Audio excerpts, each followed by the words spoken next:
কুষ্টিয়ার কুমারখালী থেকে ছেড়ে আসা সৌহার্দ্য পরিবহনটি আমরা দেখতে পাচ্ছি নদী থেকে তোলা হচ্ছে। অনেক সময় পেরিয়ে গিয়েছে, প্রায় 6 থেকে 7 ঘন্টা পরে সেই বাসটি উদ্ধার করা হয়েছে। আর এখানে আমরা দেখতে পাচ্ছি যে বাসটি উদ্ধারের আগে কিন্তু 2 জনের মৃতদেহ পাওয়া গিয়েছিল এবং এখন পর্যন্ত আসলে এই বাসটি উদ্ধারের পরে জানা যাবে যে কত মানুষের মৃত্যু এখানে ঘটেছে। এই বাসটি বুধবার বিকাল সোয়া 5টার দিকে পল্টন থেকে বাসটি নদীতে পড়ে তলিয়ে যায়। আর এরপরে কিন্তু আমরা দেখতে পাচ্ছি যে ঠিক রাত 8টার দিকে রাজবাড়ী জেলা সিভিল সার্জন এস.এম. মাসুদ 2 নারীর লাশ উদ্ধারের তথ্য জানিয়েছিলেন এবং তাদের মরদেহ গোয়ালন্দ উপজেলার স্বাস্থ্য কমপ্লেক্সে রয়েছে বলে কিন্তু তিনি জানিয়েছেন।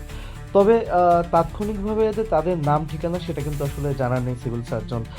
ঠিক রাত 11:30টার দিকে ফায়ার সার্ভিস ও সিভিল ডিফেন্সের এক বার্তায় 2 নারীর লাশ উদ্ধারের তথ্য জানিয়েছেন তারা, এবং তাদের বয়স আনুমানিক বলা হয়েছে 30।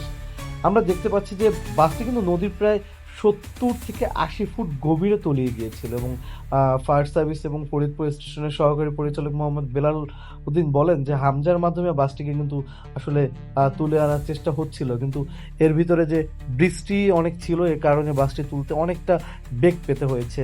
আমরা দেখতে পাচ্ছি এই বাসটি কিন্তু এখন উদ্ধার করা হয়েছে এবং এরপরে আসলে জানা যাবে যে কত মানুষের মৃত্যু আহ, এখানে ঘটেছে। আমরা যেটা দেখতে পাচ্ছি যে বাসটি কিন্তু আসলে একটি লন্ডভন্ড হয়ে গিয়েছে এবং বাসটির ভিতরে কিন্তু এখনো অনেকের মৃতদেহ রয়েছে, যে মৃতদেহগুলো একটু পরে উদ্ধার করা হবে।